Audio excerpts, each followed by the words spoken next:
The Treasure Ship by Saki. The great galleon lay in semi-retirement under the sand and weed and water of the northern bay, where the fortune of war and weather had long ago ensconced it. 3¼ centuries had passed since the day when it had taken the high seas as an important unit of a fighting squadron. Precisely which squadron the learned were not agreed. The galleon had brought nothing into the world, but it had, according to tradition and report, taken much out of it. But how much? There again the learned were in disagreement. Some were as generous in their estimate as an income tax assessor. Others applied a species of higher criticism to the submerged treasure chests, and debased their contents to the currency of goblin gold. Of the former school was Lulu, Duchess of Dulverton. The Duchess was not only a believer in the existence of a sunken treasure of alluring proportions, she also believed that she knew of a method by which the said treasure might be precisely located and cheaply disembedded. An aunt on her mother's side of the family had been maid of honour at the court of Monaco, and had taken a respectful interest in the deep-sea researches which the throne of that country, impatient perhaps of its terrestrial restrictions, was wont to immerse itself.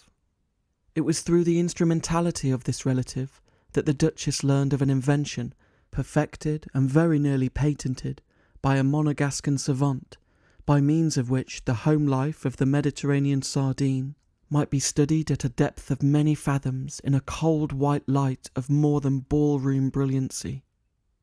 Implicated in this invention, and in the Duchess's eyes the most attractive part of it, was an electric suction dredge, specially designed for dragging to the surface such objects of interest and value as might be found in the more accessible levels of the ocean bed.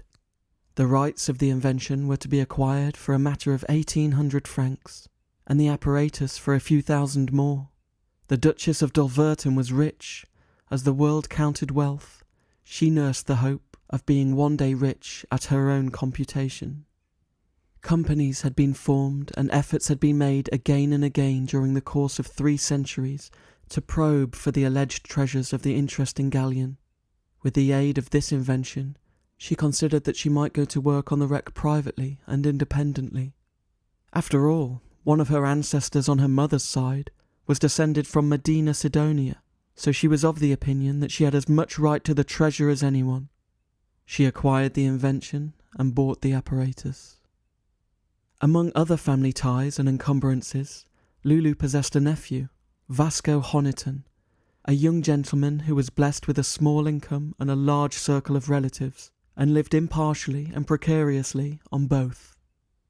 The name Vasco had been given to him possibly in the hope that he might live up to its adventurous tradition, but he limited himself strictly to the home industry of adventure, preferring to exploit the assured rather than to explore the unknown.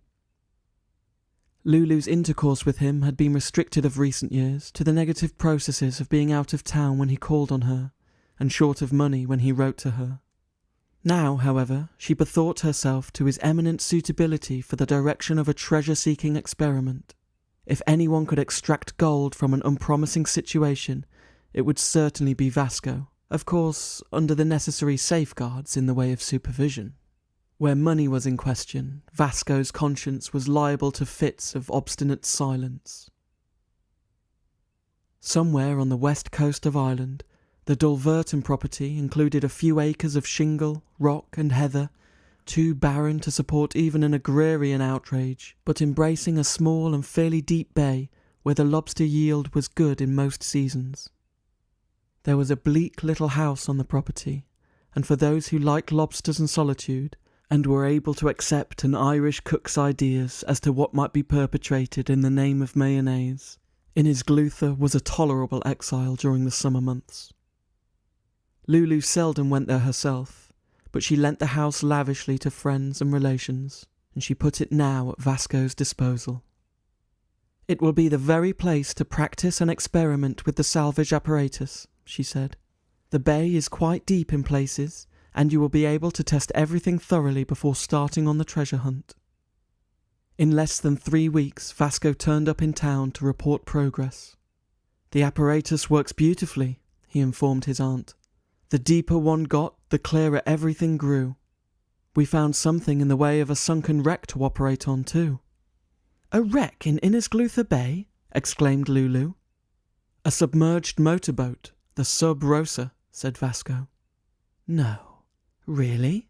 Said Lulu. Poor Billy Yutley's boat? I remember it went down somewhere off that coast some 3 years ago. His body was washed ashore at the point. People said at the time that the boat was capsized intentionally. A case of suicide, you know. People always say that sort of thing when anything tragic happens.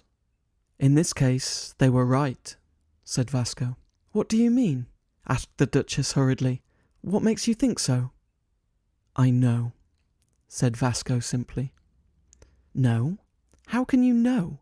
How can anyone know? The thing happened 3 years ago. In a locker of the Sub Rosa, I found a watertight strongbox. It contained papers.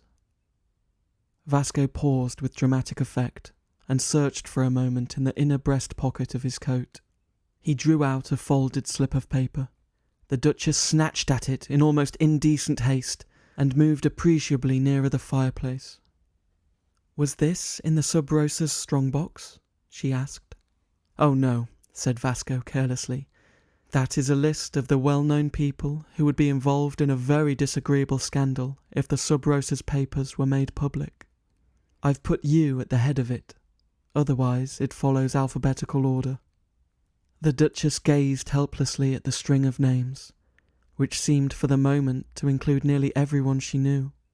As a matter of fact, her own name at the head of the list exercised an almost paralysing effect on her thinking faculties. Of course, you have destroyed the papers, she asked, when she had somewhat recovered herself. She was conscious that she had made the remark with an entire lack of conviction. Vasco shook his head. But you should have, said Lulu angrily, if, as you say, they are highly compromising. Oh, they are, I assure you of that, interposed the young man. Then you should put them out of harm's way at once. Supposing anything should leak out, think of these poor, unfortunate people who would be involved in the disclosures. And Lulu tapped the list with an agitated gesture. Unfortunate, perhaps, but not poor, corrected Vasco. If you read the list carefully, you'll notice that I haven't troubled to include anyone whose financial standing isn't above question. Lulu glared at her nephew for some moments in silence. Then she asked hoarsely, What are you going to do? Nothing, for the remainder of my life, he answered meaningly. A little hunting, perhaps, he continued, and I shall have a villa at Florence. The Villa Sub Rosa would sound rather quaint and picturesque, don't you think? And quite a lot of people would be able to attach a meaning to the name. And I suppose I must have a hobby. I shall probably collect Rayburns. Lulu's relative, who lived at the court of Monaco, got quite a snappish answer when she wrote recommending some further invention in the realm of marine research. The end.